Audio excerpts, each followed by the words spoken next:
నిన్నటితోటి మన భారతదేశంలో ఎలక్షన్స్ ముగించబడ్డాయి. రేపు లేదు ఎల్లుండ 4వ తారీఖు ఉదయం నుంచి లెక్కింపు జరుగుద్ది. కావున మనమందరము కూడా మంచి నాయకత్వం కొరకు, మంచి పరిపాలన కొరకు మనం ప్రార్థన చేస్తున్నాం.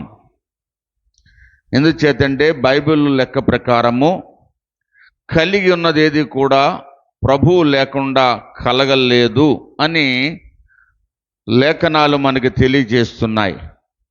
కావున ఆ కలిగినదంతా కూడా, అది ఏ పదవైనా, ఏ అధికారమైనా, ఏ నాయకత్వమైనా ప్రభువులనే కలిగింది. ఎందుచేతంటే ఆ రోజు భూమి కలుగునుగాక అంటే కలిగింది, ఆకాశము కలుగునుగాక అంటే కలిగింది, నక్షత్రములు కలుగునుగాక, జలచరాలు కలుగునుగాక, చెట్లు, ఇవన్నీ కూడా సమస్తము సృష్టిలో దేవుని నోట నుండొచ్చు మాట వలన కలిగినవని మనందరికీ తెలుసు. కావున ఈ ప్రభుత్వాలు కూడా ప్రభు వలన కలుగుచున్నవని మనము ఎరుగుదము. బైబిల్ తెలిసిన మనం ప్రతి ఒక్కరు కూడా, బైబిల్ చదవని వారు, బైబిల్ తెలియని వారు, లోకములో ఉన్న అనేక ప్రజలకు ఆ విషయము తెలియదు. కావున ప్రభు లేఖనాలు ఏమి తెలియచేస్తున్నాయో మనం ఒక్కసారి ఈ ఉదయకాలం, ఈ పరిశుద్ధ ఆదివారం రోజుని చూద్దాం. రండి. యాకోబు రాసిన పత్రిక 4వ అధ్యాయము 8వ వచనములో ఒక చక్కని మాటను మనం చూస్తున్నాం. యాకోబు రాసిన పత్రిక 4వ అధ్యాయము 8వ వచనము ఇలాగా వ్రాయబడి ఉన్నది. దేవుని యొద్దకు రండి, అప్పుడు ఆయన మీ యొద్దకు వచ్చును. పాపులారా, చాలు. ఈ భూమి మీద ఉన్న ప్రతి మనిషి లేక ప్రతి మానవులు, వారు పురుషుల స్త్రీల ఎవరైనప్పటికీ కూడా దేవుని యొద్దకు వస్తే వారి యొద్దకు ప్రభువారు వస్తారు అని బైబిల్లో వ్రాయబడిన మాటను మనం చదువుతున్నాం. కావున దేవుని యొద్దకు రండి, అప్పుడు ఆయన మీ యొద్దకు వచ్చును. ఏమండి, ఈ భూమి మీద కోట్ల కొలది ప్రజలు ఉన్నారు. గణాంకాలు అంటే లెక్కల ప్రకారము 144 కోట్ల మంది భూమి మీద మన భారతదేశంలో ఉన్నారు. ఉన్న దేశాలు కాకుండా ఒకే ఒక్క భారతదేశంలో 144 కోట్ల మంది ప్రజలు ఉన్నారు. అయితే 20 కోట్ల మంది మాత్రమే సృష్టికర్త అయిన నిజదేవుడైన యేసు ప్రభువుల వారిని తెలుసుకున్నారు. చాలామంది ప్రభువుని తెలుసుకోలేదు. ప్రియమైన దేవుని బిడ్డలారా, ఆలోచన చేయండి, గమనించండి. కావున ఈ యొక్క ఉదయకాల సమయంలో వాక్యం వింటున్న దైవ జనాంగమా, ప్రియమైన నా దేశ మిత్రులారా, సత్యాన్వేషకులారా, సంఘస్థులారా, విశ్వాసులారా, గ్రామస్తులారా, ఒక్కసారి ఆలోచన చేయండి. మనసు పెట్టి మీరు ఎక్కడ కూర్చొని విన్నా సత్యాన్ని తెలుసుకోండి. ప్రభు యొక్క గ్రంథమైన బైబిల్ ఏం చెబుతున్నది అనేది మీరు గమనించి తెలుసుకోండి సత్యాన్ని. రండి. యెషయా గ్రంథము 34వ అధ్యాయము 1వ వచనము. రాష్ట్రములారా, నా యొద్దకు వచ్చి వినుడి, నా యొద్దకు వచ్చి వినుడి. ఎంత చక్కని మాట అండి. అక్కడ దేవుని యొద్దకు రండి, అప్పుడు ఆయన మీ యొద్దకు వచ్చునని కొత్త నిబంధనలో యాకోబు రాసిన పత్రికలో మనం చూస్తున్నాం. ఇక్కడ రాష్ట్రములారా, మనది ఆంధ్ర రాష్ట్రము అండి, పక్కకి వెళ్ళేదే తెలంగాణ, అటు తమిళనాడు, కేరళ అండి, ఇటు ఒరిస్సా, అనేక రాష్ట్రాలు. మన భారతదేశంలో 29 రాష్ట్రాలు ఉన్నాయి. అయితే ఇక్కడ ఏమన్నాడు? అక్కడ మనుషుల్ని పిలిచాడు, ఇక్కడ రాష్ట్రాల్ని పిలుస్తున్నాడు. ప్రియమైన దేవుని బిడ్డలారా, ఆలోచన చేయండి, గమనించండి. ఏ గ్రంథములో ఇటువంటి మాటలు మనం చూడలేం. స్పష్టముగా ఒకవేళ కళ్ళు లేకపోయినా చెవులు ఉండి వింటే దేవుని యొక్క మాటలు చాలా చక్కగా అర్థమవుతాయి, అరటిపండు ఒలిచినట్లుగా. కావున ప్రియమైన దేవుని బిడ్డలారా, ఆలోచన చేయండి, గమనించండి. అందుకనే ఈనాడు మహామహులు, గొప్ప గొప్ప చదవర్లు, పీఠాధిపతులు, ఏమండి ఆర్యులు లేక బ్రాహ్మణులు, అనేకమైన అష్టాది వర్గము లేక చౌదరి, రెడ్లు, కాపులు, చెట్టుబజ్జలు, ఇక భూమి మీద చాకళ్ళు ఎన్ని కులాలు అయితే ఉన్నారో వారందరూ కూడా సత్యాన్ని తెలుసుకొని బైబిల్ చదివి సత్యంలో నడుస్తున్నారు. కావున ఈ యొక్క ఉదయకాల సమయంలో ప్రియమైన గ్రామస్తులారా, సత్యాన్వేషకులారా, గమనించండి సత్యాన్ని. ఇదేదో మతం అనే మత్తులో మీరు ఉన్నారేమో. ఇంకను 30 సంవత్సరాలు నేను కూడా అలాగే ఉన్నాను, మతం అనే మత్తులో ఉండి మతము నుండి, ఈ కుల కట్ల నుండి బయటకు రాలేకపోయాను. కావున 35 సంవత్సరాలుగా ప్రభువుని తెలుసుకొని ఆయన గ్రంథము చదువుతున్నప్పుడు సత్యాన్ని తెలుసుకొని ఈ సత్యము అనేకులకి తెలియచేస్తున్నాం. ప్రియమైన దేవుని బిడ్డలారా, ఆలోచన చేయండి, గమనించండి. కావున రాష్ట్రములారా దేవుని యొద్దకు రండి, వచ్చి చెవియొగ్గి ఆయన మాట మీరు వినండి. మరి ఒక మాటను చూద్దాం రండి. ఇర్మియా గ్రంథము 22వ అధ్యాయము 29వ వచనము. ఇర్మియా గ్రంథము 646 పేజీ నెంబరు. ఇందాక మీరు చదివిన యెషయా గ్రంథం 34:1 596 పేజీ నెంబర్. చదువునా. దేశమా దేశమా దేశమా దేశమా దేశమా దేశమా యెహోవా మాట వినుము. యెహోవా మాట వినుము అనగా దేవుని మాట వినాలట దేశాలు. ఏమండి, ఇక్కడ 3 సార్లు ఒకే మాట రాయబడి ఉన్నది. ప్రియమైన దేవుని బిడ్డ, దేశమా దేశమా దేశమా యెహోవా మాట వినుము. ఆలోచన చేయండి, గమనించండి. కావున మనుషులను పిలిచాడు దేవుడు దేవుని యొద్దకు రమ్మని, రాష్ట్రాలను పిలిచాడు దేవుడు దేవుని యొద్దకు రమ్మని, అలాగే దేశాలను కూడా పిలుస్తున్నాడు. కావున అది ఏ దేశమైనా లేక ఏ రాష్ట్రమైనా, ఏ గ్రామమైనా, ఏ పట్టణమైనా, ఏ మండలమైనా, ఏ నియోజకవర్గమైనా, ఏ జిల్లా అయినా సరే, ప్రతి వారు మానవులైన వారు దేవుని బిడ్డలు, దేవుని ప్రజలు. కావున ఆలోచన చేయండి, గమనించండి. చూడండి, యెషయా గ్రంథము 55వ అధ్యాయము 3వ వచనము. చెవియొగ్గి నా యొద్దకు రండి, చెవియొగ్గి నా యొద్దకు రండి. మీరు వినిన ఎడల మీరు బ్రతుకుదురు. మీరు వినిన ఎడల ఏం చేస్తారు? మీరు బ్రతుకుతారు. ఇక్కడ అన్నాడు యెషయా భక్తుడు, చెవి ఎత్తి నా యొద్దకు రండి, మీరు వినిన ఎడల మీరు బ్రతుకుతారు. ఆలోచన చేయండి.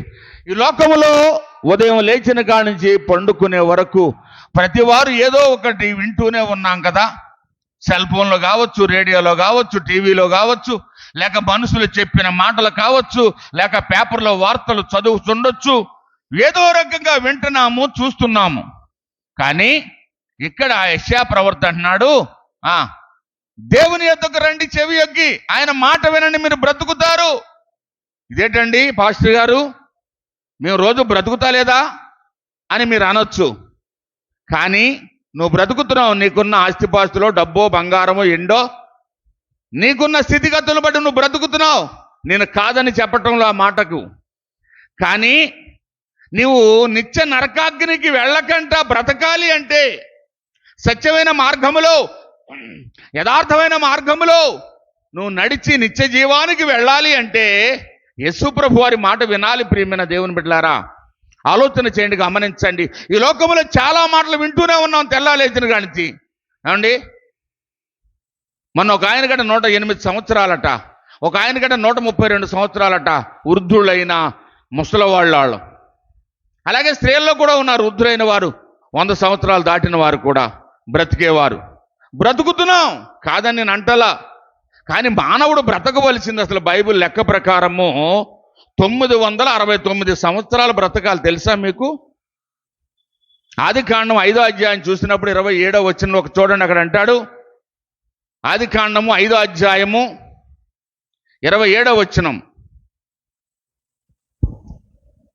మెషూతెల దినములన్నీయు, మెతూషెల దినములన్నీయు 969 ఏండ్లు.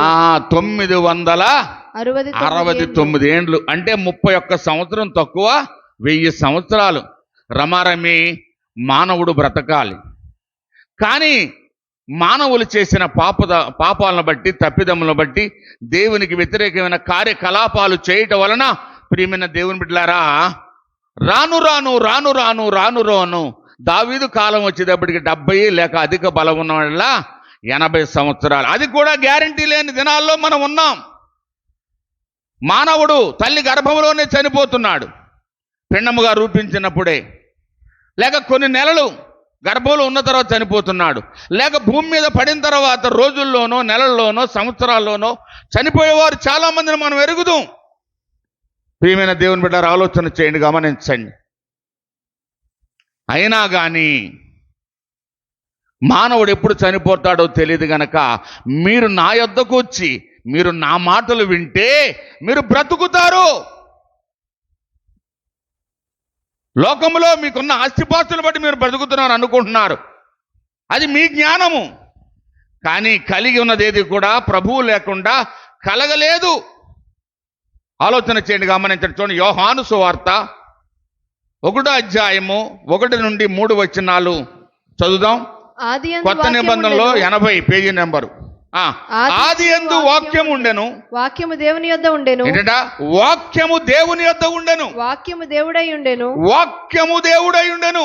ఆయన ఆయన ఆది యందు దేవుని యొద్ద ఉండెను, ఆయన ఆది యందు దేవుని యొద్ద ఉండెను. సమస్తమును ఆయన మూలముగా కలిగెను. సమస్తమును ఆయన మూలముగా కలిగెను. కలిగెను. కలిగి ఉన్నదేది కలిగి ఉన్నది ఏదియు ఆయన లేకుండా కలగలేదు. ప్రభువు లేకుండా, దేవుడు లేకుండా, సృష్టికర్త అయిన ప్రభువు లేకుండా కలగలేదని బైబిల్ చెప్తుంది. ప్రియమైన దేవుని బిడ్డారా, ఆలోచన చేయండి, గమనించండి.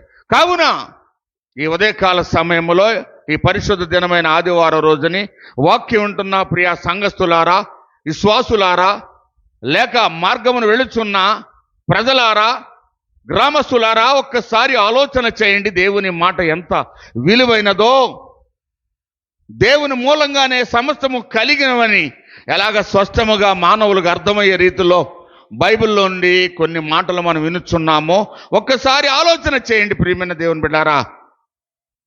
అలా చేయకుండా ఎవరికి ఇష్టమైన పద్ధతిలో వారు వెళుతున్న వలన ఏం జరుగుతుందో చూద్దాం. రండి, మరలా యాకోబు రాసిన పత్రికలోనికి 4వ అధ్యాయము 1వ వచనం చూద్దాం. 212 పేజీ నెంబరు.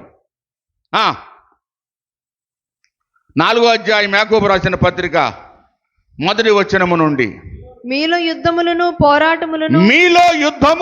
పోరాటములను దేని నుండి కలుగుచున్నవి మీ అవయవములలో పోరాడు. చూడండి, మీ అవయవములలో పోరాడు మీ భోగేచ్ఛల నుండి కదా మీరు ఆశించుచున్నారు, కానీ మీకు దొరుకుటలేదు. ఏంటంట?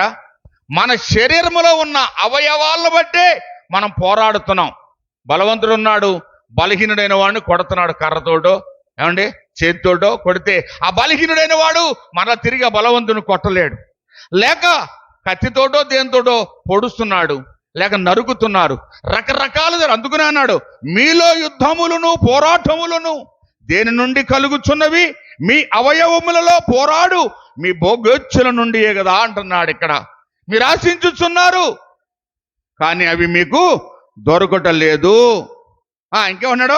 నరహత్య చేయుదురు, మత్సరపడుదురు గాని సంపాదించుకొనలేరు, పోట్లాడుదురు, యుద్ధములు చేయుదురు గాని దేవుని అడుగునందున మీకేమియో దొరకట్లేదు. ఎందుకు ఈ యుద్ధాలు, ఎందుకు ఈ పోరాటాలు?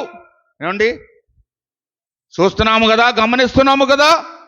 కావున రేపు లేదు, ఏం జరుగుద్దో ఈ ఓట్ల లెక్కింపు రోజుని, ఏం గొడవలు జరుగుతాయని పోలీసు వారు యంత్రాంగం అంతా కూడా చాలా ఎలక్ట్గా ఉన్నారు. ఏ అవాంఛనీయ సంఘటనలు, గొడవలు జరగకంట, ఏ యుద్ధాలు, ఏ కొట్లాట్లు, ఏ రక్తపాతకము జరగకంట ఉండాలని ఎంత శ్రద్ధ తీసుకుంటున్నారు గవర్నమెంట్ వారు, లేక పోలీసు వారు, ఆయా శాఖల వారు. ఆలోచన చేయండి, గమనించండి. కానీ మన శరీరంలో ఉన్న అవయవాలు,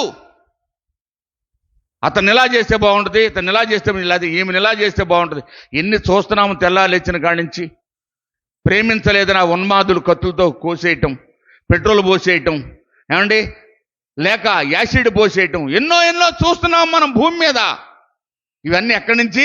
మన అవయవాల నుండే వస్తున్నాయి, మన ఆలోచనల నుండే, మన తలంపుల్లో నుండే, మన ఉద్దేశాల నుండే ఇవన్నీ కూడా వస్తున్నాయి. ప్రియమైన దేవుని బిడ్డలారా, దేవుణ్ణి అడగట్లేదు. బైబిల్ ఏం చెప్తుంది? నరహత్య చేయొద్దు, వ్యభిచరించొద్దు, దొంగిలొద్దు, అబద్ధం ఆడొద్దు, అబద్ధ సాక్ష్యం పలుకోవద్దు, నిన్ను వల్ల నీ పొరుగు వారిని ప్రేమించు, ఇవి చెబుతుంది నీతి సూత్రాలు. మరి పాటిస్తున్నావా? నువ్వు పాటించట్లేదు. ఎందుచేత? కొంతమంది దేవుని మాట వినక ఇవన్నీ కూడా తలంపుల్లోనికి, ఆలోచనలోనికి, మదిలోనికి వచ్చి నీ జీవితాన్ని పాడు చేస్తున్నాయి. 2 రోజుల క్రితము నేను రాజమండ్రిలో పెట్రోల్ పోయించుకుంటూ ఒక ఆయన్ని అడిగాను, బాబు ఇంకా విడుదల రాలేదంటే, అయ్యా 6 సంవత్సరాలు బట్టి ఉన్నాను, 8 సంవత్సరాలు బట్టి, 12 సంవత్సరాలు బట్టి కూడా చేయించున్న వాళ్ళు ఉన్నారు, ఇంకా మాకు విడుదల రాలేదు.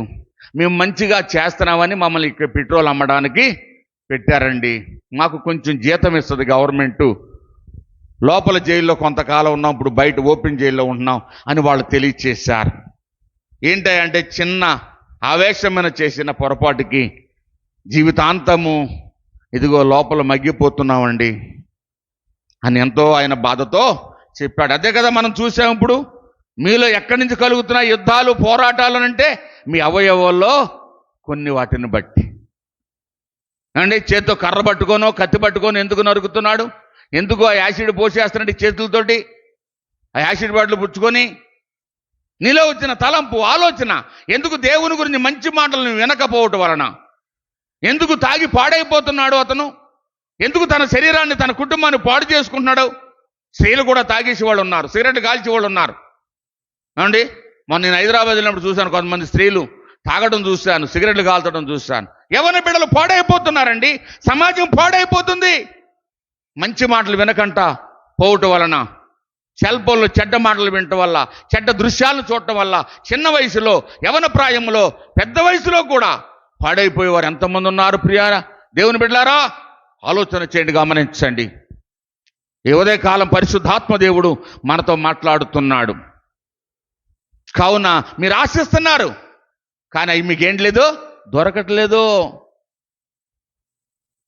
దేవుని మాట వినకంట నువ్వు ఉద్యోగం చేసిన ఆశీర్వాదం పొందలేవు, నువ్వు వ్యాపారం చేసినా ఆశీర్వాదం పొందలేవు, నువ్వు వ్యవసాయం చేసినా, చదువుకున్నా నువ్వు ఆశీర్వాదం పొందలేవు. ఎందుచేత? దేవుని భయం నీకు బొత్తిగా లేదు. ఆశీర్వాదాలు కావాలంటే దేవుని మాట వినాలి, దేవుని మాటకు లోబడాలి, దేవుని కట్టడలను, దేవుడి ఆజ్ఞలను నువ్వు గైకొనాలి. అప్పుడు మాత్రమే నీ జీవితంలో గొప్ప మేలును నువ్వు చూడగలుగుతావు. ప్రియమైన దేవుని బిడ్డలారా, ఆలోచన చేయండి, గమనించండి. 4వ వచనం అంటున్నాడు, లేక మూడో వచనం చూద్దాం. మీరు అడిగినను మీ భోగముల నిమిత్తము. చూసారా? ఒకవేళ ఒక మనిషి, ఒక స్త్రీ గాని పురుషుడు గాని ఒకవేళ అడిగినను మీ భోగముల నిమిత్తము వినియోగించుడుగా దురుద్దేశముతో అడుగుదురు కనుక మీకేమీ దొరకట్లేదు. దురుద్దేశంతో అడుగుతున్నారు, మీ భోగేచ్ఛల కొరకు, శరీరేచ్ఛల కొరకు, మీ సుఖము కొరకు అడుగుతున్నారు, కావునే దొరకట్లేదు. ఇంకేమన్నాడు అక్కడ? వ్యభిచారులారా, ఈ లోక స్నేహము దేవునితో వైరమని మీరు ఎరుగరా? కాబట్టి ఎవడు ఈ లోకమును స్నేహము చేయగోరునో వాడు దేవునికి శత్రువు అయిపోతాడట. నువ్వు లోకాన్ని ప్రేమిస్తున్నావు, లోకములో ఉన్నా వాటిని నువ్వు ప్రేమిస్తున్నావు, లోక వైపు నువ్వు చూస్తున్నావు, లోక ఆచారాల వైపు ఏమండి నువ్వు చూస్తున్నావు గనక దేవుడు నీకు శత్రువు అయిపోతున్నాడు. జాగ్రత్త సుమా. లోకము చాలా భయంకరమైనది. లోకంలో ఉన్న ఆశలు నీ జీవితాన్ని పాడు చేస్తాయి, నీ ఆరోగ్యాన్ని పాడు చేస్తాయి, నీ కుటుంబాన్ని పాడు చేస్తాయి. కానీ దేవునితో స్నేహం చేస్తే దేవుడు మంచి మార్గాన్ని నిన్ను నడిపిస్తాడు. బుద్ధిమంతుడుగా, బుద్ధిమంతురాలుగా నువ్వు జీవిస్తావు. ఏమండి, అన్న యొక్క కుమారుడు సమూయేలుని పాలు విడిచిన తర్వాత దేవుని సేవకుని దగ్గర మందిరంలో విడిచిపెట్టేసింది. దేవునితో స్నేహం చేశాడు గనక దేవుని స్వరాన్ని విన్నాడు సమూయేలు. ప్రియమైన దేవుని బిడ్డలారా, మరి నీ బిడ్డలు ఎవరితో స్నేహం చేస్తున్నారు? నువ్వెవరితో స్నేహం చేస్తున్నావు? నాకెవరు అక్కర్లేదండి, తెల్లాలేసిన కానించి సెల్ ఫోనే నాకు స్నేహితుడు కదా. జాగ్రత్త. మంచిదే, కానీ 90% మంచిది, 10% మంచిది. 90% చాలామంది జీవితాలను పాడు చేస్తుంది, సమాజాన్ని పాడు చేస్తుంది. చూడరాని దృశ్యాలు, మాట్లాడకూడని మాటలు దాంట్లో ఉంటున్నాయి. ఈ చాటింగ్ ద్వారాగా, వాటి ద్వారా, వీటి ద్వారా కలుసుకొని జీవితాలను పతనం చేసుకొని, లేక డబ్బును పోగొట్టుకున్న యవ్వన బిడ్డలు, స్త్రీలు, పురుషులు కూడా ఉన్నారండి. చాలా జాగ్రత్తగా ఉండమని చెప్తుంది సమాజము లేక గవర్నమెంటు. ఇటువంటి విషయాలు మీరు మోసపోవద్దు. డబ్బునే లాగేస్తున్నారు వాళ్ళు మోసం చేసి. జాగ్రత్త ప్రియ సోదరుడా, సోదరి. పాడైపోతుంది సమాజం. కొంతమంది మనుషులు దేవుని మాట వినక పాడైపోతున్నారు.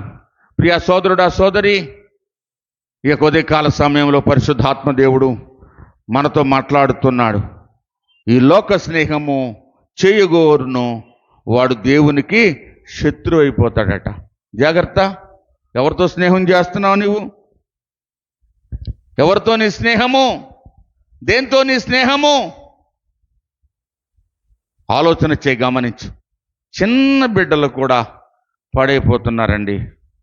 ఒక్కొక్క సంఘటన పేపర్లోనో లేక టీవీలోనో ఆ సెల్ ఫోన్లో చూసినప్పుడు ఇంత చిన్న వయసులో వీళ్ళ పాడైపోవడానికి గల కారణం ఏంటి అని అంటే, సర్వేలో తేలింది ఏంటంటే ఈ సెల్ ఫోన్ ప్రభావం వల్ల పాడైపోతున్నారు చిన్న పిల్లలు. అనేకన వాటికి దాసోహం అయిపోతున్నారు, ఎడిట్ అయిపోతున్నారు దానికి. జాగ్రత్త ప్రియ సోదరుడా, సోదరి. చూద్దాం 5వ వచనం. ఆయన మన యందు నివసింపచేసిన ఆత్మ మత్సరపడునంతగా అపేక్షించునా అను లేఖనము చెప్పినది వ్యర్థమని అనుకొనుచున్నారా? కాదు గాని ఆయన ఎక్కువ కృపనిచ్చును. అందుచేత దేవుడు అహంకారులను ఎదిరించి దీనులకు కృప అనుగ్రహించును అని లేఖనము చెప్పుచున్నది. ఏమండి? గర్విష్ఠులను, అహంకారులను ఎదిరించి దీనులకు దేవుని కృపను అనుగ్రహిస్తానని దేవుడు వాగ్దానం చేస్తున్నాడు. ఆలోచన చేయండి. యెషయా గ్రంథములో ఒక మాటను చూద్దాం. చూడండి, 47వ వచనం అనుకుంటా, 47వ అధ్యాయంతో అక్కడ ఒక మాటను చూస్తాం.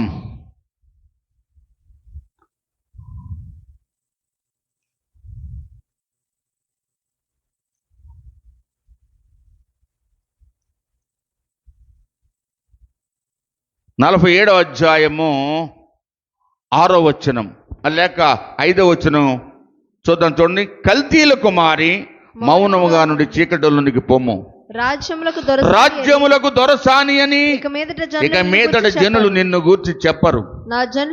నా జనుల మీద కోపపడి నా స్వాస్థ్యమును అపవిత్రపరచి వారిని చేతికి అప్పగించి తిని నీవు వారి మీద కనికర పడక వృద్ధుల మీద నీ కాడి మ్రాను మిక్కిలి బరువుగా మోపితివి. ఒక రోజుని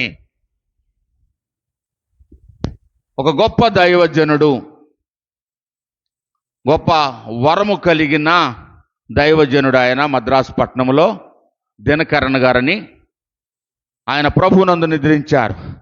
ఆయన ఒక వీధి గుండా వెళుతున్నారట. వెళుతున్న సమయంలో ఒక దగ్గర ప్రార్థన జరుగుతుంది. అక్కడికి వెళ్ళారు ఆయన. చాలా జన సమూహం ఉన్నారు. అక్కడ జరుగుతున్నప్పుడు ఆ యొక్క తమిళనాడు ముఖ్యమంత్రి ఆ మార్గం గుండా వెళుతున్నది. వెళుతున్న సమయంలో ఎప్పటి నుంచో అక్కడ ప్రార్థన జరుగుతుంది. జరుగుతున్న సమయంలో ఏదో మాట మాట్లాడిందట. ఆ రాత్రే దేవుడు ఆమెతో మాట్లాడాడు. నేను సర్వదా దొరసానినని అనుకుంటున్నావు. చూసారు అక్కడ. అందుకునే రాజ్యములకు దొరసాని అని ఇక మీదట జనులు నిన్ను గూర్చి చెప్పరు. ఇదే వచనము ఆవిడికి దర్శనము లేక కళ్ళ వచ్చిందట రాత్రి. కోపగించింది ఆ దైవజనుడి మీద, ఆ ప్రజల మీద, క్రైస్తవుల మీద. అయితే అప్పుడు ఈ వాగ్దానాన్ని, ఈ మాటను ఆవిడికి తెలియచేసినప్పుడు ఎక్కడుంది, ఏ గ్రంథములో ఈ మాట ఉన్నది అని అన్వేషణ చేసి వాళ్ళని వీళ్ళని అడిగినప్పుడు వాళ్ళ దగ్గర ఉన్న పిఎల్ని, ఒక పాస్టర్ గారిని తీసుకొచ్చినప్పుడు, ఏమయ్యా యెషయా గ్రంథము 47:5 వచనం ఎక్కడ ఉంది? 5 నుంచి 8 వచనాల వరకు ఇలాగా రాయబడి ఉంది. దర్శనంలో నేను చూశాను, కలలో ఈ యొక్క మాటలు విన్నాను, చూశాను అన్నప్పుడు అప్పుడు ఇది చదివి వినిపించాడట దైవజనుడు. అక్కడ అంటున్నాడు కదా 7వ వచనంలో, నేను సర్వదా దొరసానునై యుందునని నీవు అనుకొని వీటిని ఆలోచింపకపోతివి. అంటే ఇంకెప్పుడు నేనే దొరసానిగా ఉంటాను అని అనుకుంటున్నావు, జాగ్రత్త. ఎవరైనా కానీ, వారి ప్రధానులే కావచ్చు, ఏమండి, రాష్ట్రపతులే కావచ్చు, ఈ అధికారం కలిగిన ఎవరైనా కావచ్చు, దేవునికి వ్యతిరేకంగా రూపొందిన ఆయుధం వర్దిల్లదండి. వాళ్ళు ఎంత గొప్పవాళ్ళైనా, దేశాధ్యక్షులైనా, అమెరికా ప్రెసిడెంట్ అయినా దేవుని దృష్టిలో ఎక్కువ కాదు. దీనులకు దేవుడు కృపను అనుగ్రహిస్తాడు, గర్విష్ఠులను గద్దె దించే దేవుడు. కావున ఇక్కడ నేను సర్వదా దొరసానినై ఉందునని నీవు అనుకుని వీటిని ఆలోచింపకపోతివి, వాటి ఫలమేమవునో మనసునకు తెచ్చుకొనకపోతివి. కాబట్టి సుఖాశక్తురాలవై నిర్భయముగా నివసించుచు నేనే ఉన్నాను, నేను తప్ప మరి ఎవరునూ లేరు, నేను ఎదవరాలునై కూర్చుండను, పుత్ర శోకము నేను చూడనని అనుకొనుచున్నదానా, ఈ మాటను వినుము. ఒక్క దినములోగా, ఒక్క నిమిషములోనే పుత్ర శోకమును వైధవ్యమును ఈ రెండును నీకు సంభవించును. నీవు అధికముగా శకునము చూచినను, అత్యధికమైన కర్ణ పిశాచ తంత్రములు నీవు ఆధారము చేసుకొనినను అపాయములు నీ మీదకి పూర్తిగా వస్తాయి. ఆ అపాయాలన్నీ వస్తాయి, నువ్వు ఎక్కడికి వెళ్ళి తప్పించుకోలేవు. అంతే, ఆ సంవత్సరం గద్దె దించేశాడు దేవుడు. జాగ్రత్త సుమా, ప్రియ సోదరుడా, సోదరి, నీ గర్వము నిన్ను అణిచేస్తుంది. కావున దీనులకు దేవుడు కృపనిస్తాడట. నువ్వు దీనుడివై, దీనురాలువై ఉంటున్నావా? అన్ని విషయాల్లో నీకు దేవుడు ఎంత హెచ్చిస్తే, ఎంత ఆశీర్వదిస్తే అంతగా నువ్వు తగ్గించుకొని ఉండాలని బైబిల్ చెప్తుంది, లేఖనాలు మనకు తెలియజేస్తున్నాయి. కావున ఆలోచన చేయండి, గమనించండి. ఈ యొక్క మధ్యాహ్న వేళలో పరిశుద్ధాత్మ దేవుడు మనతో మాట్లాడుతున్నారు. కావున ప్రియ సోదరుడా, సోదరి, ఆమె అప్పుడు దేవుడు చెప్పిన మాటలను బట్టి, ఆ దైవజనుడు చెప్పిన మాటలను బట్టి మనోనేత్రాలు తెరవబడి పశ్చాత్తాపడిందంట.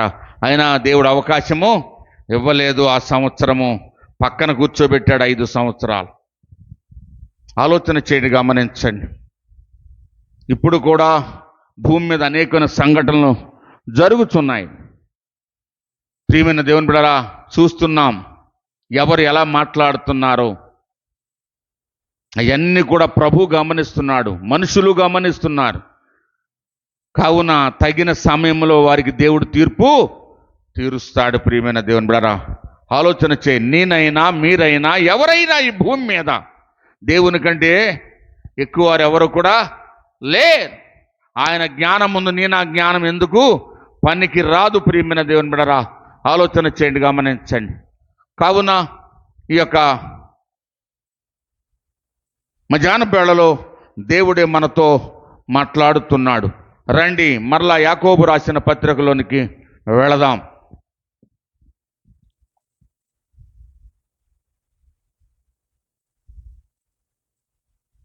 9వ వచనం లేక 8వ వచనం నుంచి చదువుదాం. దేవుని యొద్దకు రండి, అప్పుడు ఆయన మీ యొద్దకు వచ్చును. ఎవరట? మనుషులు ఎవరు? పరిశుద్ధులు, నీతిమంతులు, యథార్థవంతులు కాదండి, పూజార్హులు కారు. ఏమండి, పూజ చేంజ్ చేసుకుంటూ ఉంటారు. ఒక ఆయన, చాలామందిని చూస్తూ ఉంటాం, పడిపడి దండాలు ప్రజలు పెట్టేస్తుంటే కాళ్ళ మీద పడి నమస్కారాలు పెట్టి చేసుకుంటారు. మనం అర్హులమా? మన అంత పుణ్యమూర్తులమా? ఏ పాపము లేదా నీలో? కానీ ఇక్కడ అంటున్నాడు, పాపులారా మీ చేతులను శుభ్రము చేసుకొనుడి. నువ్వు పాపాత్ముడవు, పాపాత్మురాలవు. నీ నా చేతులు పాపముతో నిండిపోయినాయి.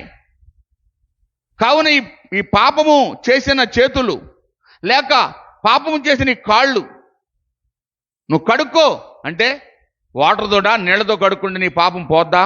లేదు లేదు. దేవుని యొక్క పరిశుద్ధ రక్తమైన ఆ యవ్వన రక్తం ద్వారాగానే మన పాపాలు పోతాయి. కానీ భూమి మీద ఇక దేని వలన మన పాపములు పోవని బైబిల్ చెప్తుంది. కావున అందుకునే సర్వ మానవాళి పాపముల నిమిత్తం ఒక పుణ్యమూర్తి యేసు ప్రభు వారు తన స్వరక్తాన్ని మన కొరకు ధారపోశారు. కావున ఆ రక్తములోనే నేను ఆ పాపములు కడుక్కుంటే విమోచించబడతాం, విడుదల పొందుతాం, మోక్షానికి వారసులం అవుతాం. ప్రియమైన దేవుని బిడ్డలారా, ఆలోచన చేయండి, గమనించండి. కావున ఇక్కడ అంటున్నాడు, పాపులారా మీ చేతులను శుభ్రము చేసుకోండి, దిమనస్కులారా మీ హృదయములను పరిశుద్ధపరచుకొనుడి, వ్యాకులపడుడి, దుఃఖపడుడి, ఏడువుడి, మీ నవ్వు దుఃఖమునకును మీ ఆనందము చింతకును మార్చుకొనుడి. ప్రభు దృష్టికి మిమ్మల్ని మీరు తగ్గించుకొనుడి, అప్పుడు ఆయన మిమ్మల్ని ఏం చేస్తాడు? హెచ్చించును. దేవునికి స్తోత్రం. ప్రభునందు ప్రియమైన దేవుని బిడ్డలారా, ఆలోచన చేయండి, గమనించండి. కావున ఈ యొక్క మధ్యాహ్న వేళలో పరిశుద్ధాత్మ దేవుడు నీతో నాతో సూటిగా తేటగా మాట్లాడుతున్నారు. మిమ్మల్ని మీరు తగ్గించుకోండి, అప్పుడు దేవుడు మిమ్మలను, మీ బిడ్డలను, మీ కుటుంబాలని, మీకున్న అండి పొలాలను దీవిస్తాడు, హెచ్చిస్తాడు, వ్యాపారాలను దీవిస్తాడు, హెచ్చిస్తాడు, ఆశీర్వదిస్తాడు, బిడ్డల చదువుల్ని హెచ్చిస్తాడు. అంతేగాని అన్నిట్లో నేనే అని ఎప్పుడైతే గర్వాంధురాలువై ఉంటావో, నాకున్న అందము ఎవరికి లేదు, నాకున్న బంగారము ఎవరికి లేదు, నాకున్న పొలాలు స్థలాలు, నాకున్న పేరు ప్రఖ్యాతలు, రాజకీయ పలుకుబడి లేదని ఎప్పుడైతే గర్విస్తావో, అప్పుడు చెప్పాడు కదా, సర్వదా దొరసాని అనుకుంటున్నావు, నిన్నేం చేస్తానో దింపేస్తాను. జాగ్రత్త ప్రియ సోదరుడా, సోదరి, ఏ విషయంలో నువ్వు గర్వపడుతున్నావో నాకు తెలియదు, దేన్ని చూసి నీ విర్రబీగుతున్నావో నాకు తెలియదు. ఆలోచన చేయండి, గమనించండి. కావున దేవుడు అంటున్నాడు, నా యొద్దకు మీరు రండి, మీరు వింటే నా మాటలు మీరు బ్రతుకుతారు. ప్రియమైన దేవుని బిడ్డలారా, చాలాసార్లు చెప్పాను మీకు, మరొకసారి సందర్భాన్ని బట్టి చెప్తున్నా, వినండి. ఒక దగ్గర ఒక సువార్త కూడిక జరుగుతున్న సమయంలో ఒక ఆయన దేవుని మాటలు వింటూ ఎందుకు వచ్చింది? ఆ మాటలు మనకు సంబంధించినవి కాదు, ఏదో దేశానికి దేవుడినా లేక ఏ కులానికో దేవుడినా అని చెప్పేసి 2 ఏళ్ళు కూడా ఈ యొక్క చెవిలోకి ఏలు, ఈ చెవిలోకి ఏలు, కుడి చెవిలో ఒక వేలు, ఎడమ చెవిలో ఒక ఏలు పెట్టేసుకున్నాడట. ఏంటి? దేవుని మాటలు వినకుండా ఉండాలని. అయితే చిన్న దోమ అతను ముక్కు మీద వచ్చి వాలిందట. వాలి కొడుతుంది పాపం. ఇంత మనిషి కూడా 5.5-6 అడుగుల మనిషి విలవిల్లాడిపోతున్నాడు ఈ దోమ కుట్టడం వల్ల. చిన్నదే దోమ, మనిషి బలవంతుడు, దొరికితే అలాగ చంపేస్తాడు. కానీ ఈ 2 చేతులు 2 ఏళ్ళు పెట్టేసుకున్నాడేమో. ఒక చేతితో 2 చెవుల్లో పెట్టుకోలేడు కదా, మరి ఈ చెవితో కుడి చేతితో కుడి చెవి, ఎడం చేతితో ఎడం చెవిలో ఏళ్ళు పెట్టుకున్నాడు. అదో వచ్చి కుట్టేస్తున్న పాపం. ఈ బాధ భరాయించలేక ఒక్కసారి ఈ యొక్క కుడి చేతిలో పెట్టుకున్న ఏలు చెయ్యిని, ఈ యొక్క చేతిని తీసి ఇలా కొట్టబోయాడట. అప్పుడు చెవి గలవాడు వినుగాక అని దేవుని యొక్క స్వరం ఆ మైకులోంచి వినబడ్డదట. ఇదేంటిది? నాకు చెవులు ఉన్నాయి కదా, నేను వినకపోవడం ఏంటి? నేను ఎంత మూర్ఖుడను! ఆ మాట వినకపోవడం వల్ల నేనే నష్టపోతానన్నమాట అని ప్రభు మాట విని రక్షించబడ్డాడట. ప్రియమైన దేవుని బిడ్డలారా, అలాగే ఈ లోకము కొంతమంది ఈ మాటలు మనకు కాదులే, మనకు సంబంధించిన కాదు, మన గ్రంథము కాదు. ఏమండి, మనిషికి ఒక గ్రంథం ఉంటుందా? కులానికి ఒక గ్రంథం ఉంటుందా? ఆలోచన చేయండి, గమనించండి. ఎంత అజ్ఞానంలో ఉన్నాం ప్రియమైన దేవుని బిడ్డలారా.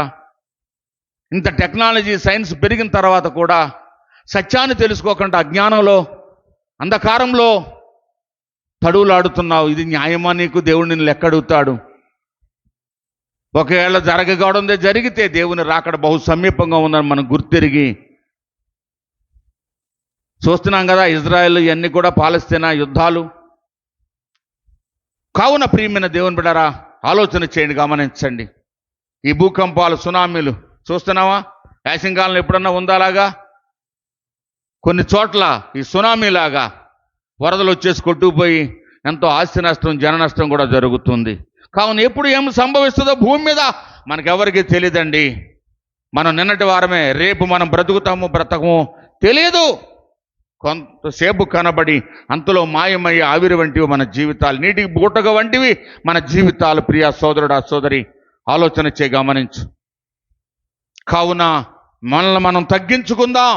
ప్రభు యొద్దకు వచ్చినట్లయితే ప్రభు మనల్ని దీవిస్తాడు, ఆశీర్వదిస్తాడు. ప్రియమైన దేవుని బిడ్డలారా, రండి మరొక మాటను చూద్దాం. ఎవరు నశించుట దేవుని చిత్తము కాదట. యెహెజ్కేలు గ్రంథము 18వ అధ్యాయము 23వ వచనము, 701 పేజీ నెంబరు, పెద్ద బైబిల్లో పాత నిబంధన గ్రంథములో 701, 18వ అధ్యాయము 23. దుష్టుడు మరణము నొందుడు చేత నాకేమాత్రమైనను సంతోషం కలుగునాయండి. మనమేమనుకుంటాం? భూమి మీద దుష్టత్వంతో, పాపములో, చీకటిలో, అంధకారములో ఉన్న ప్రజలు, ఇతను ఎప్పుడు చనిపోతాడు, అది కుటుంబం ఎప్పుడు పాడైపోద్దా, నాశనం అయిపోద్దా అని చూస్తూ ఉంటారు మనుషులు. కొంతమంది స్వభావం అటువంటిది. కానీ దేవుడు అంటున్నాడు, దుష్టుడు మరణము నొందుడు చేత నాకేమాత్రము సంతోషము కలుగునా, వారు తమ ప్రవర్తనను దిద్దుకొని బ్రతుకుటయే నాకు సంతోషం. వాళ్ళ బ్రతుకు మార్చుకోవాలి, వాళ్ళ జీవితాలు మార్చుకోవాలి, అదే నాకు సంతోషం. వాళ్ళు ఈ పాపములో, ఈ అలవాట్లలో చనిపోతే నాకేమాత్రం సంతోషం కాదు. ఏంటండి, ఎంతమంది ఎన్ని రకాలైన అలవాట్లు బానిసైపోయారు. చిన్నవాళ్ళు, పెద్దవాళ్ళు, యవ్వనస్తులు, వృద్ధులు, అనేకన అలవాట్లు బానిసైపోయి శరీరాన్ని పాడు చేసుకుంటున్నారు, జీవితాలను పాడు చేసుకుంటున్నారు. కావున ఇక్కడ అంటున్నాడు, దుష్టుడు మరణమునందుడి చేత నాకేమాత్రము సంతోషము లేదు. వాళ్ళ ప్రవర్తన దిద్దుకొని మారు మనసు పొంది రక్షించబడటమే నాకు సంతోషం. ప్రియమైన దేవుని బిడ్డలారా, ఆలోచన చేయి. మనమైతే ఒక దుష్టుడు కింద, దుర్మార్గురాల కింద చూస్తున్నాం. పాపాత్మురాల స్త్రీని కూడా ఏమన్నాడు, అమ్మా ఎవరూ నీ మీద రాయవేయలేదా, ఇక నువ్వు పాపము చేయకన్నాడు. పాపాత్మురాలను కూడా దేవుడు ప్రేమించాడు, రక్షించాడు. దుర్మార్గుల్ని ఏమండి, ఆయనతో బలంగా సిలువలో 2 దొంగల్ని, ఇటువైపు కుడివైపున ఒకరు, ఎడమవైపు ఒకరిని సిలువ వేయబోతుండగా ఒకడు అన్నాడు, నిన్ను రక్షించుకొని మమ్మల్ని కూడా రక్షించమని. అయితే 2వ దొంగ అన్నాడు, మనము చేసిన దానికి శిక్ష మనకు తగినదే, అయితే ఏ నేరము ఏ పాపము చేయని భగవంతుడైనా. కావున ప్రభువా, నీవు నీ రాజ్యంతో వస్తావు, అప్పుడు నన్ను జ్ఞాపకం చేసుకో అంటే నేడే నీవు నాతో కూడా పరదైసులో ఉంటావు. అందుకునే ప్రభువా, వీరేమి చేయించున్నారు, వీరు ఎరుగరు గనక వీరిని క్షమించమని ప్రభు ఆ సిలువలో పలికారు. ఎవరు పలకగలరు ఆ మాట? ఎవరు చెప్పగలరు ఆ మాటను? ఈ భూమి మీద ఉన్న ప్రజల్లో కానీ, ఏమండి, లేక ప్రభు నెరిగిన బిడ్డల్లో కానీ, లేక గొప్ప గొప్ప వారిని చెప్పుకున్న వారిలో కానీ ఎవరు ఎరుగుదురు? ప్రియ సోదరుడా సోదరి, ఆలోచన చేయండి, గమనించండి. కావున ఈ యొక్క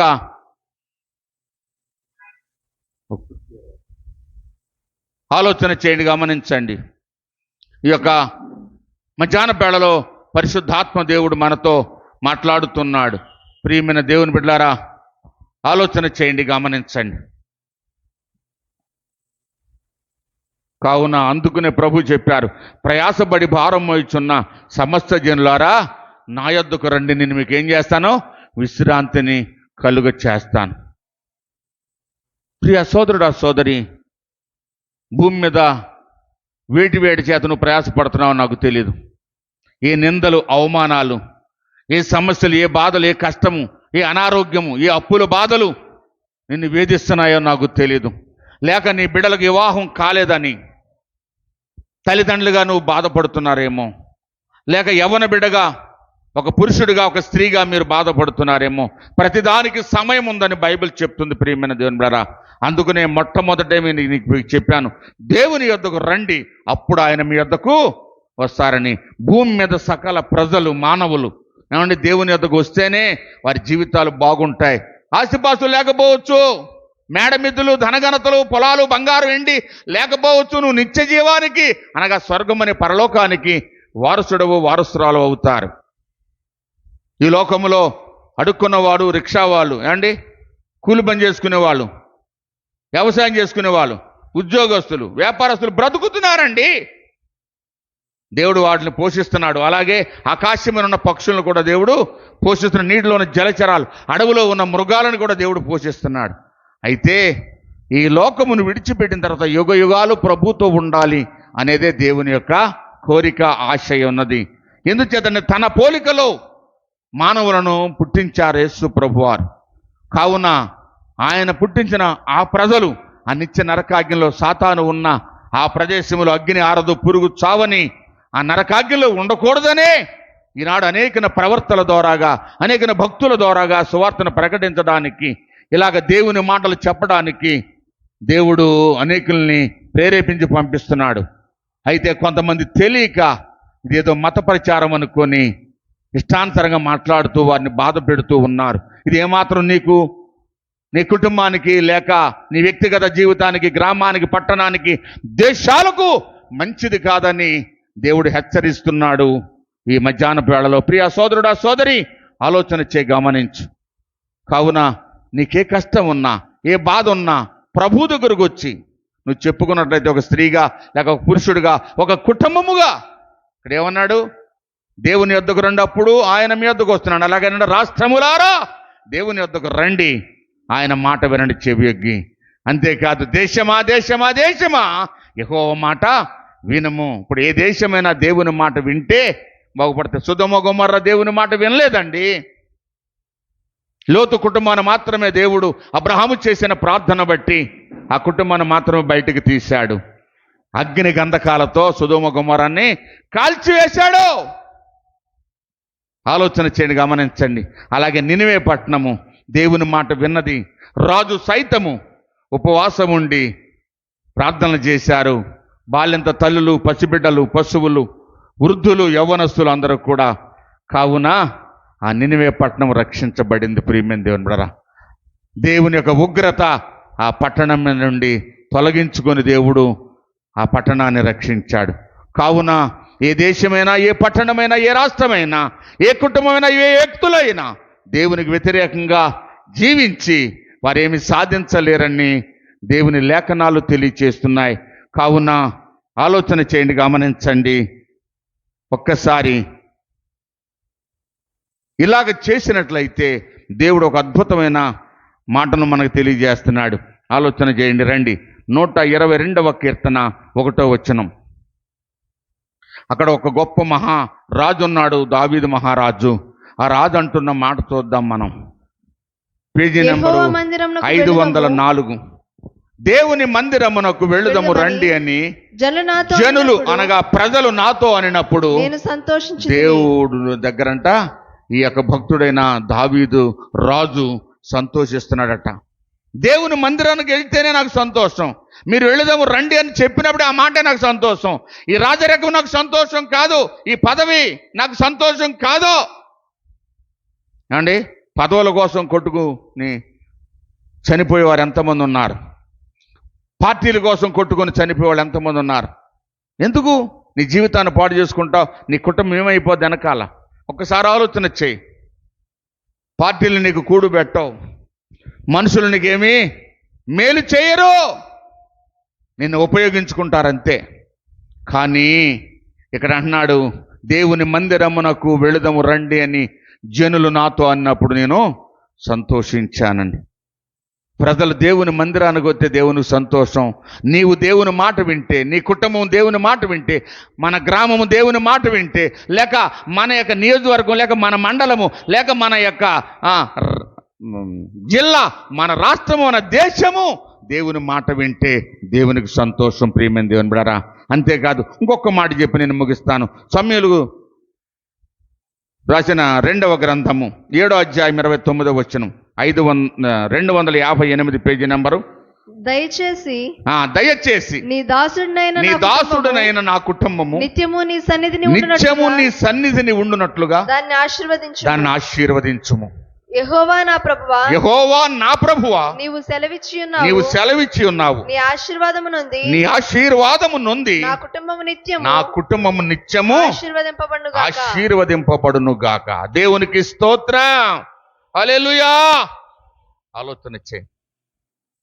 యెహోవా నా ప్రభువా, నిత్యము నా కుటుంబం నీ సన్నిధిలో ఉండాలి. దయచేసి నిత్యము నీ సన్నిధిలో ఉండునట్లు నా కుటుంబాన్ని ఆశీర్వదించమని ఇక్కడ దావీదు అంటున్నాడు. కావున గ్రామం ఎలాగున్నా, నీ చుట్టుపక్కల కుటుంబాలు ఎలాగున్నా, నీవు నీ కుటుంబం మాత్రం దేవుల్లో ఉన్నట్లయితే దేవుని కాపుదల, దేవుని భద్రత, దేవుని క్షేమము, దేవుని సన్నిధి నీకు నీ కుటుంబానికి తోడుగా ఉంటుంది. అంతేకాదు దేవుని యొక్క కాపుదల, అభిషేకము, ఆశీర్వాదాలు నీ బిడ్డలపై, నువ్వు చేస్తున్న వ్యవసాయము, పాడి పంట, లేక వ్యాపారం, ఉద్యోగం, చదువుల మీద ఉంటుంది. దయచేసి నీ దాసుడైన నా కుటుంబం నిత్యము నీ సన్నిధిలో ఉండాలి. భార్య ఉంటే భర్త లేక, భర్త ఉంటే భార్య లేకుండా కాదండి. ఈ లోకం శాశ్వతం కాదు, అశాశ్వతమైనది. ఈ లోకం ఎప్పుడు మన ఇప్పుడు కాకపోతే నేను మర్చిపోయాను, నేను ఒక సాక్ష్యం చెప్పాలి. నిన్నగాక మొన్న ప్రియమైన దేవుని బిడ్డ, లక్షవారం ఉదయం లేవగానే నేను తెల్లవారుజామున ప్రార్థన చేసుకుంటున్నాను. ప్రార్థన చేసుకునే సమయంలో ఒక ఏమంటారు, అది తుమ్ము వచ్చినట్లుగా వచ్చి ఆ కళ్ళి కప్పం పట్టేసింది కంఠంలో. ఊపిరి ఆడతలేదు. గంట సేపు ప్రాణము కొట్టుమిట్లాడింది. చనిపోతానేమో, ఏ డాక్టర్ని పిలవాలా, ఏదైనా హాస్పిటల్కి వెళ్ళిపోవాలనుకున్నాం. వీళ్ళు ఇంకా నిద్రలో ఉన్నారు, లేవలేదు. ప్రభు దగ్గర ఒకటే ప్రార్థన చేశాను, ప్రభువా నీ దయ చొప్పున, నీ కృప చొప్పున నన్ను ముట్టి పరమ డాక్టర్వై, పరమ వైద్యమై నువ్వు చేసి నన్ను స్వస్థపరచు. నా స్థితి, నా పరిస్థితి తెలుసు, నా దగ్గర ఏం డబ్బు లేదు. నువ్వు స్వస్థపరితే ఆదివారం సాక్ష్యం చెప్పుకుంటాను నాయన అన్నాను. ఇందాక మర్చిపోయాను. నిజంగా దేవుడు ఆ రోజంతా చాలా బాధపడ్డాను మధ్యాహ్నం వరకు. కానీ దేవుడు అద్భుత రీతిగా స్వస్థపరిచారు. నిన్న మొన్న కూడా కొంచెము ఊపిరి తీసుకోవడానికి, ఈవేళ పూర్తిగా నయమైంది. ప్రియమైన దేవుని బిడ్డరా, చూసారా ఆయన కృప. దయచేసి నీ దాసుడనైన నా కుటుంబము నిత్యము నీ సన్నిధిలో ఉండనట్లు ఆలోచన చేయండి, గమనించండి.